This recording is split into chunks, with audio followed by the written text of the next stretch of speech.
కేవలం 180 చదరపు అడుగులు ఉన్న రూమ్‌లో దాదాపు 500 సోనాలి నాటుకోళ్లను పెంచుతున్నారు.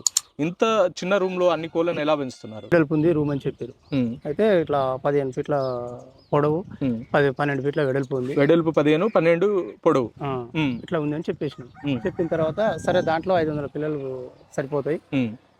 నేనొచ్చి చూసిన తర్వాత నీకు అన్నీ వివరిస్తా. హ్మ్. నీకేమేమి కావాలి? ఎట్లా కావాలి చెప్పు అన్నాడు. హ్మ్. అంటే మాకు 500 పిల్లలు కావాలి అని చెప్పాను. హ్మ్. ఈ రూమ్ దీనికోసమే నిర్మించావా? లేదంటే ఆల్రెడీ నిర్మించిన రూమ్‌లో యేసుకున్నావా? నాకు ఆల్రెడీ ట్రాక్టర్ పెట్టుకోవడానికని ఆ! ఎప్పుడో నిర్మించుకున్నా ఒక 2 సంవత్సరాల క్రితం. హ్మ్. కాకపోతే ఇప్పుడు ప్రస్తుతానికి ఏంటంటే నాకు కోడి పిల్లలు చాదాలనే ఆలోచనతోటి హ్మ్. దాన్ని చుట్టూ జాలి తిప్పేసి సెట్ చేసుకున్నా. హ్మ్. సో, ఒక రేక్ సీట్‌ని పెట్టినాం. హ్మ్. ఎంత అంటే 7x7 హ్మ్. ఒక ఒక 20 అడుగుల ప్లేస్‌లో హ్మ్. చిన్న చిన్నగా సెట్ చేసి హ్మ్. దాంట్లో 4 బల్బులేసి హ్మ్. హీట్ కోసం హ్మ్. చిన్న వాటర్ బాటిల్‌లో చిన్నవి పెట్టేసి సెట్ చేసి హ్మ్. ఆ తర్వాత హ్మ్. ఒక 20 రోజుల తర్వాత దాన్ని ఓపెన్‌గా ఆ రూమ్ మొత్తంలో వదిలేసి హ్మ్. అప్పుడు లైట్లు గిట్లా మొత్తం తీసేసి హ్మ్.